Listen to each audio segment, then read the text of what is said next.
Welcome back to Chit Chat with 20T, and I am so excited to be back. We are inviting someone very important, someone that has backed degrees. I mean degrees. She's my cousin, yes, respectfully. She goes by the name Oguntala Tomisin. You can call her evangelist, doctor, pastor. Can you hear her voice in the background? She's feeling herself.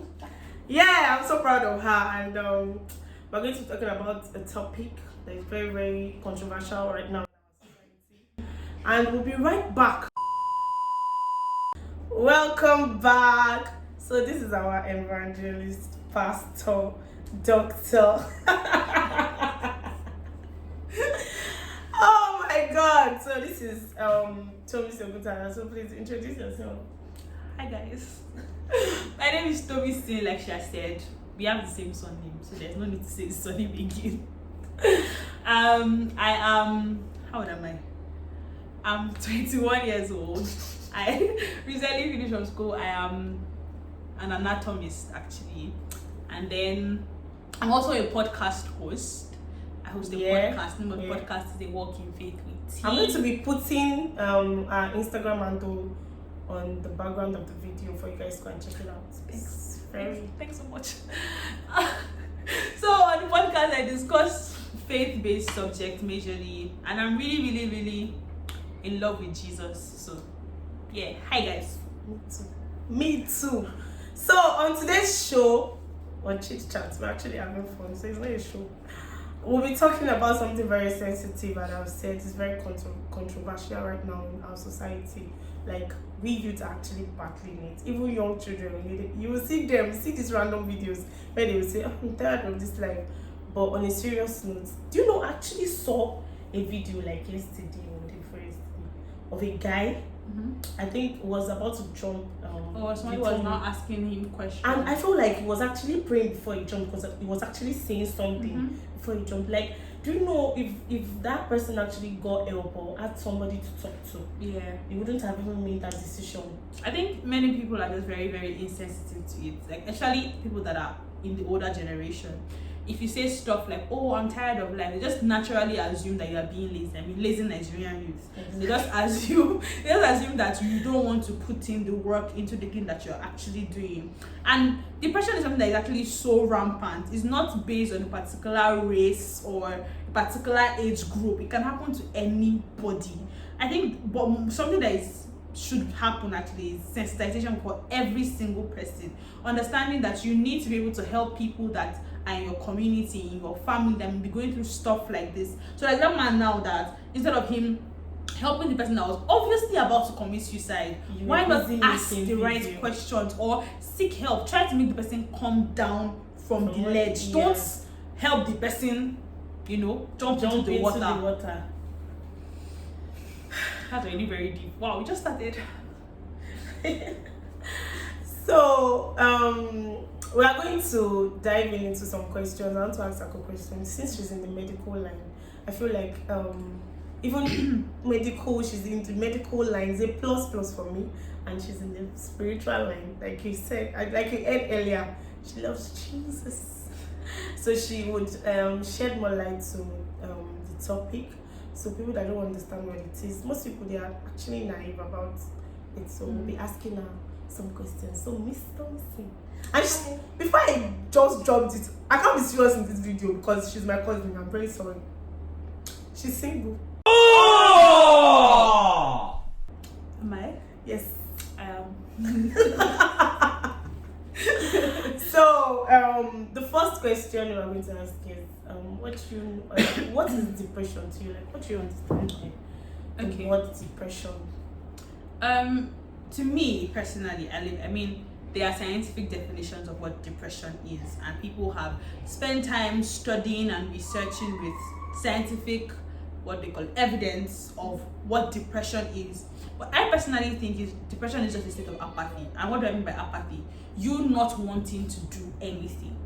Everything that used to hold interest for you, all the things that used to make you happy, you're just like, I just want to lie down. I think when I experienced this thing, it was sometime this past year, and I will have exams coming up, and I just be like, if I fail, I fail. What's the worst that can happen? Exactly, it is what it is. So it's a state of complete apathy. You are not, it's not like you genuinely don't want to be happy. It's like your body just betrays you and refuses to release the enzymes that will help you produce happiness. So it's like, oh, I want to do this thing, I should do this thing, but your body just refuses. Your body and your mind just refuse. Okay, oh, we are on break. We are not working today. We want to bamba. You wanna G with the big boys? So they don't want to, like, so your entire body just betrays. So you find yourself in a place where logically you're like, oh, stand up and do this thing. But then your body can't, your mind can't. And then you reach a place where you're now like, meh, okay, if I don't do it, what's the worst that can happen? Somebody will shout at me, or I'll fail the exam. If I fail the exam, I'll repeat the class, I'll carry over the course. Life continues. This same life that I'm tired of living will still continue either way. So I think that's what depression, just a complete state of meh. You are neither here, you're not there, you're just, you know, just everywhere, hanging in limbo. Exactly, you're just there, basically. That's what I think. That's not a scientific definition, but that's like from personal experience what I think depression is. I'm also a victim of depression. Like mine was really, really bad. I feel like depression is like, to me, I say this a lot, and people think that I'm just saying it because I'm a Christian, or I like to put spirituality into everything, or Christianity into everything. I feel like depression is actually a spirit. Like it's like an evil spirit, like evil thoughts, a negative thought. You understand what I'm saying? It grows from aspect of the fact that probably you've tried something and it's not working out, or especially when you keep on trying and it seems like you don't know how to do it, or instead of you just telling yourself that, okay, I believe in God, he's a God of yes and amen, he doesn't lie, whatever he says we always do, and I believe it's not my time. But because it's not working out for you at that time, you feel like you're putting hard work. See, at that point, that thing keep on telling you, I don't think you can make it though, I don't think this, I don't think. From there, you won't be able to stand up on the bed. If I do it, like I make videos and I don't get so much views, I can say that that's why I've not really grown this much. If I don't listen to my negative thoughts, I'm sure, as bad, I would have at least gotten subscribers and all of that. Yeah.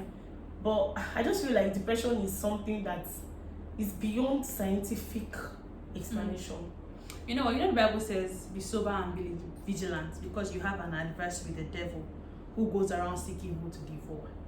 And the Bible tells us to be vigilant because we are not ignorant of the devices of the enemy. You see, the devil is very calculating and very smart. So once there is, I like to think of it like this, once there is a crack in the wall, it's easy for the entire wall to break. So once there is an opening for the devil to push in negative thoughts, when Paul tells us to pray ceaselessly, he's not saying this because God wants to hear your voice, because prayer actually helps us. It's in prayer that we find confidence in God, and when we study the Bible, you know what God is saying. So imagine if like both of us have a conversation every single day, and in that conversation I remind you, you're my cousin, you're my cousin, you're my cousin, you're my cousin. In 2 weeks time, the devil comes and tells you, Tomisin is not your cousin, you'll not believe me. Why? Because I have reiterated it in my words. So once we study the Bible as we should, and we know what God says about us in the Bible, when God, do you know how many times God tells us that he loves us in the Bible? The devil comes mostly when he thinks that you have nothing to hold on to. And once there's actually nothing to hold on to, it's very, very easy for us to then start believing everything that the devil is saying. You are not enough. Look at your mates. They are doing this. You are doing that. You are this. You are that. Nobody likes you. Where's your love life? Where's your boyfriend? Valentine is coming. All your friends. God will not bless you. That's the day your friend now told you that she just started dating somebody. That's finished for you. Because it's like you just be on your bed. Does God hate me? Exactly. He says like, God, I'm also your daughter. So in that time when you're saying God, when God meets, I can wear silver necklace. In every joke like that, there's an iota of truth. Because you are low-key thinking about it, that, oh, am I not enough? to be loved?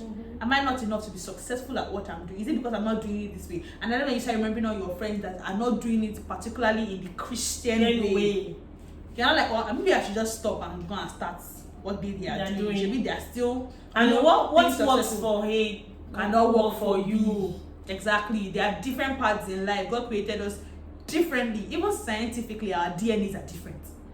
So it's not possible that everything that works for A will work for B. So that's just it. The second question for you is what causes depression? I don't know, because I'm not going to say I don't know, because I mean, glory be to God, my final year thesis was actually on depression. It was terrible. I was depressed. I depressed animals. Let's not go into that. This was actually on depression, and I had to actually take these animals, mice to be precise, through a series of depressive activities, things that would a human being, they do it to a human being will commit suicide. Actually, we actually lost animals. They died from depression. But I don't think there's a particular cause of depression. People are triggered by different things. You could be the happiest person alive today, and then tomorrow you are just like, that's when it becomes hard for people to believe you when you say you are depressed, because you're not the one that was just smiling yesterday. People are triggered by different things. There is no particular trigger, because what you would go through and come out strong, somebody else will go through and decide that life isn't worth living. Do you understand? So I don't think that there is a particular cause for it. I think we are just different individually, so much so that we are triggered into depressive episodes differently. Thank you, Mr. It's God. Celebrate grace. So our third question for is signs of depression. What are the signs, like when someone has depression? Do you mean like personally to know if you are depressed, or to know if somebody else is depressed? Both ways, like. I think first of all, I think I already mentioned it. Apathy. When you realize that things that used to make you happy don't make you happy anymore, you are suddenly, imagine somebody that's a social butterfly. Person likes to hang out with men, and then you just find yourself not wanting to speak to people. For me, it was I just deleted all my social media accounts. I didn't want to talk to my friends. And funny enough, it's my friends that make me laugh constantly. Like sometimes I have to mute them so that I don't open their chats in public. So you would embarrass your generation, because you just open the chat, and those are the kind of friends you can't pick their calls. You don't bust into laughter, and it's always the weirdest things. But I didn't want to talk to them because for some reason, I just did not want to be happy. I wasn't looking for happiness. It was like, I think that's one of the biggest signs, apathy. And then I think another thing that portrays depression is anxiety. You are just constantly on the verge of panic. You are like, while you are also like, if it doesn't work out, it doesn't work out. But you are constantly thinking about what would happen if it doesn't work out. Do you understand? You're just like, oh, I have to do this, I have to do this. And when you realize that your body isn't allowing you to do it, you then reach a point of, okay, well, the sun rises and the sun sets, nobody died. You know? So I think it's things like that when you begin to become like Dari Atalade said. You're not the girl I used to know. Shadow of a guy. When you become a shadow of yourself, you become a shell of who you used to be.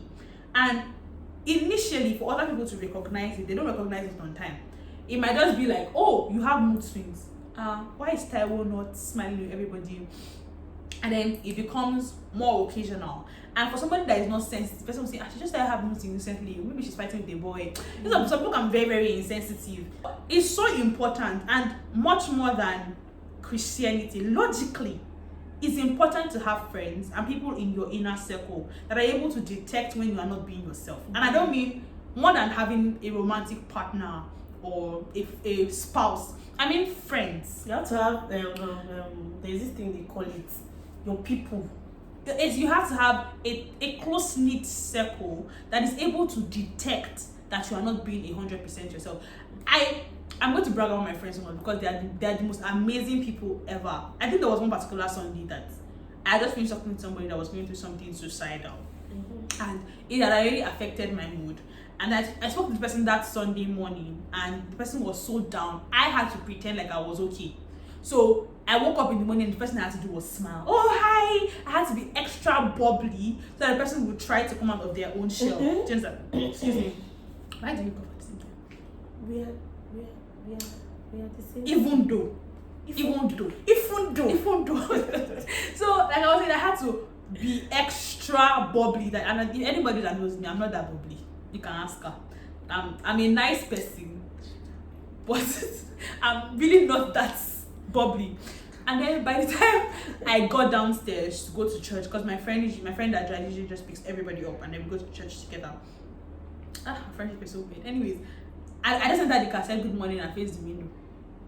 As in, the energy that I used to enter the car that day, nobody could speak in the car. And I had a friend, one of my male friends, he just kept looking at me with his side eye. I refused to look at him. He just didn't look me. As in, I refused to look at him because I know if I looked at him, he would know. Immediately we got to church, he came down from the side of the car to meet me. What's going on with you? Are you good? Every single time that I'm not in the mood, he manages to know. And apart from the fact that he's a very spiritual person, and I'm so honored to have him in my life. All my friends are really spiritual people. Apart from that, I think it just takes a lot of intentionality from a friend to know that, okay, this babe, it's not, you get everything like her. Exactly. So even if I'm not like Strawberry Shortcake or Dora the Explorer skipping up and down town, I'm normally a clown, as you might have noticed in this video. I'm normally a clown.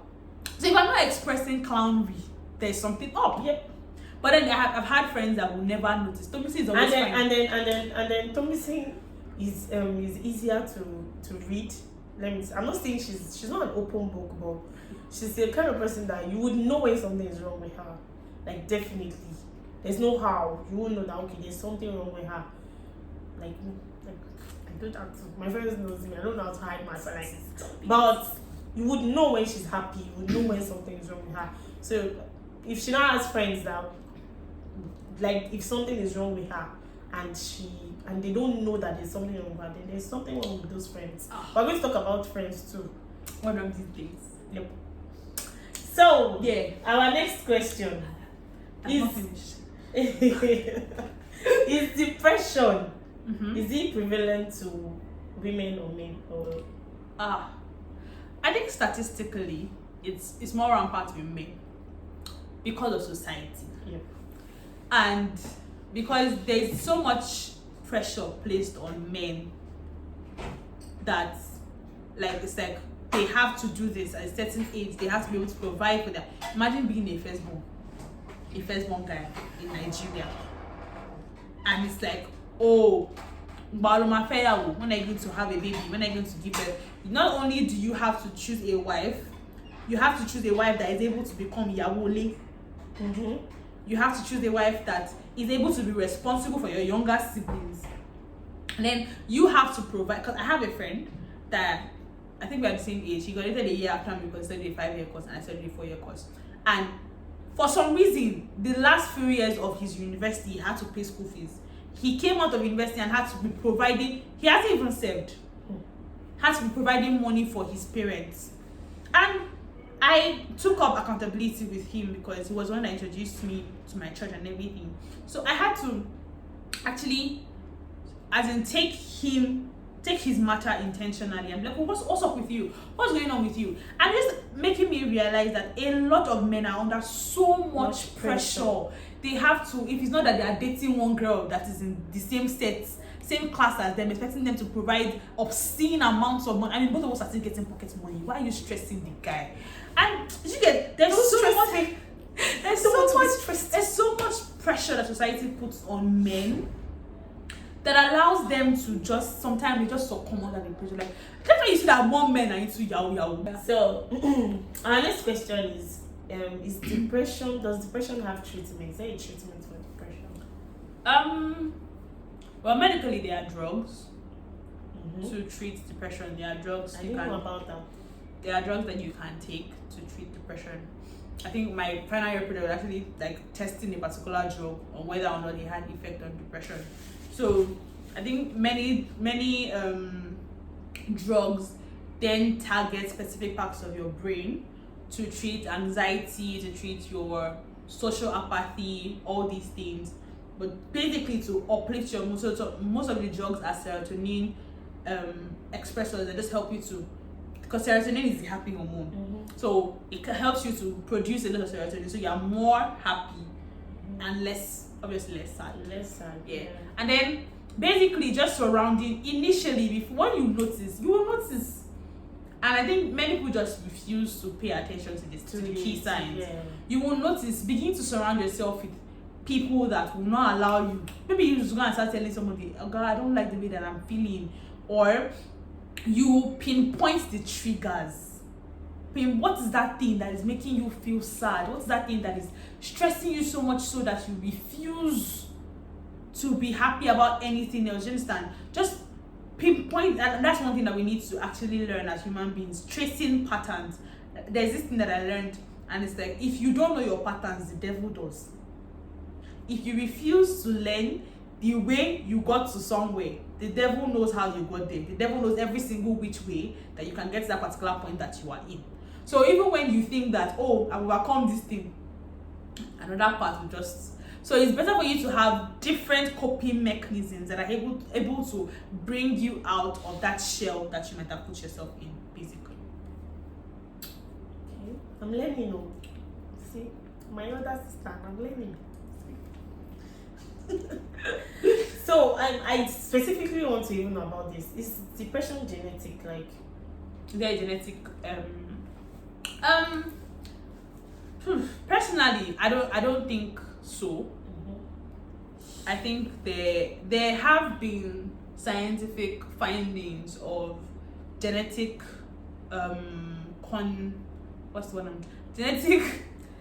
genetic findings of depressive traits from mother to daughter or whatever linkage it is, inheritance wise. So it's entirely possible that it's genetic. But I feel like I want to say that's not an excuse, because if I'm a mother, or when I become a mother, there's no genetics, there's no depression in my own genes.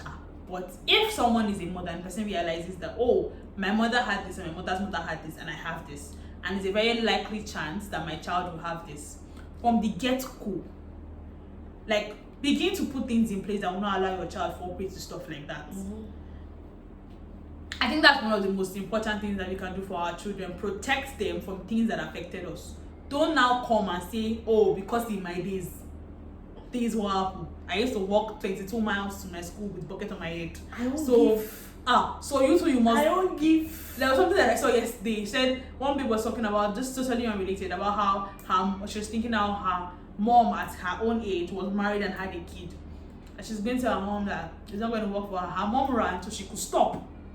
And that's the point. That's actually it. Like we go through all these things, and I'm saying this because I know that our parents' generations failed. They failed in parenthood. I will say this thing every way. Our parents failed. F with red Bible is what they got in parenting.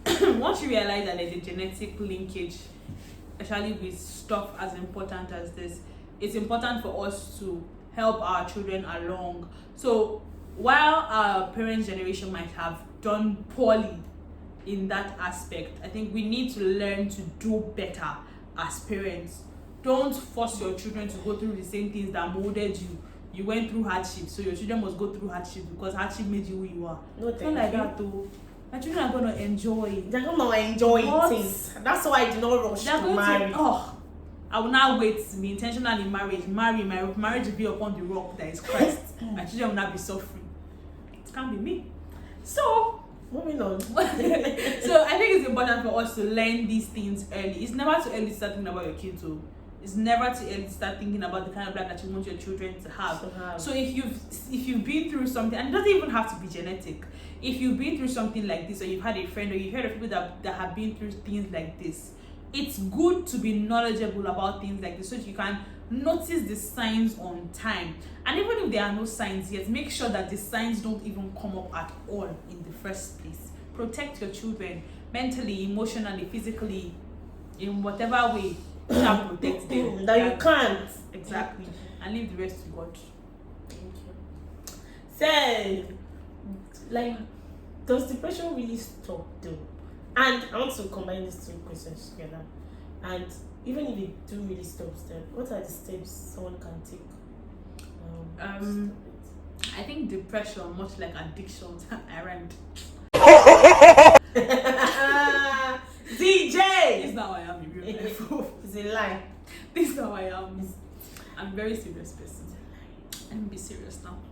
I think depression, much like I'm going to say, much like addictions, doesn't ever really go away. We see addicts, they'll continue telling you that they're an addict. But the thing is that me speaking from a Christian point of view, from the point of view of a believer, from the point of view of somebody that understands the word, and the word tells us that all things have passed away and all things have become new. So the way I see it is this: if depression is your old man, the person that you were, and you have become a new man in Christ, you are still in the flesh. Your flesh will try to do stronger, it will try to rear up. I'm still over here. So many times when we see that, oh, you have fought this thing and you are now in a very, very happy place, it doesn't now mean that you should now go and do, I get coconut head. I know the year word. You go and do a day she and go and put yourself in a situation where you are liable to falling into that kind of thing again. I'll give you a prime example with sexual addiction. Since we are all adults here, you overcome sexual addiction, be addicted to sex or masturbation or pornography, whatever, and you are gotten to a place where you no longer feel the urge to masturbate every night, or you no longer feel the urge to go out and look for somebody to have sex with. Glory to God, Jesus has helped you overcome your addiction. But then you will now decide that, oh, what you want to study in life now is sex. You will now put yourself in a place where constantly your mind is being attacked by things that you should not be seeing, whether or not you had an addiction to sexual things or not. So even a normal believer that was never addicted to sex is advised to guard their hearts. You are advised to guard your heart, guard your mind, because sin starts with a little seed. The Bible says that this thing, sin is birth after lust is conceived. It the same way when you carry belly, it's not immediately reborn. It takes 9 months. You have to wait for 9 months. It will continue to germinate and grow and grow and grow until you just see yourself and you're like, I'm depressed again. When you are allowing negative thoughts, you were in places where people were telling people, you heard somebody start saying, oh, is life really worth it? And you're like, oh, this is such an interesting. It's not interesting. No, pack your things and run away. Move on. Pack your things and bolt. Whatever it is that has held you down, such strongholds, once you have overcome them, you make sure that you replace them with things that are able to keep you up. There's this very funny story that we read during devotion one night. I don't know if you were there when she led devotion about this guy that was delivered from demons, one demon. Okay, that 7 demons came back. And then the demon left. And then came back and saw that the person that they delivered from him was empty. So he went and called his friends and came back. So I'm not saying that as a Christian or you are going to be possessed by a demon or anything. What I'm saying is that as Christians we battle addictions and we battle stuff, Bible says that we are likely to face temptations as believers. God did not promise us a life without trials and temptations because we believe Christ. We are even going to face it more. But anyways, if you overcome stuff like this, you should put structures in place that will help you rather not go back to such things that you have already overcome. I want to add something. See, with this our generation and there's this thing I used to see on my contact list on my WhatsApp status very well. They say if a problem shared, it's not a problem solved though. It's a problem. It's a gist around your friends and all of that. So I want to put it out there that I don't feel that they should, like, that's what we said earlier on, that we should have friends we should look to. They can be accountable to. Yeah, exactly. That is, no matter what, you should have people that, that can talk to No me. man's an island, though. Don't do. I'm doing life alone. Oh, I tried doing that. I won't lie. I'm going to be talking about my experience personally, but I'm telling you, it's like from my own experience, you should have people you can talk to. Like, If I do life alone, I do life alone. It's not going to end up inside a river. so I'm doing what she's saying. Like, you should be able to put out a structure for yourself. Have people you can talk to and all of that. So we are very glad that you came to our tech shade. Thank you for coming. I said thank you for coming. Please, I'm going to be dropping our Instagram handle on my video. Please try and go watch our video. She just dropped one amazing podcast on her Stop it. what do you mean? So please go and watch it. Like, and she's going to be on YouTube soon, I'm very sure. But for now, she's on podcast, and I'll just drop her. And you're on Facebook. You have Facebook podcast. Yeah, I'm working on it for now. But you can find me on Google Podcast, Apple Podcast, Spotify, Anchor, and some others. I don't remember. Are you using the same handle for everything? Yes, it's a Walk in Faith with Tea. Just Google a Walk in Faith with Tea, and whatever platform that suits you, you can listen on. I'm going to put it on the screen before people say that I did not put it there, and that's why you didn't hear. Support my cousin. She said support me. And don't forget to like, share, and subscribe. I'm going to be putting my Instagram handle on my page. Please go and follow this small girl. Be God. Will. Now follow me.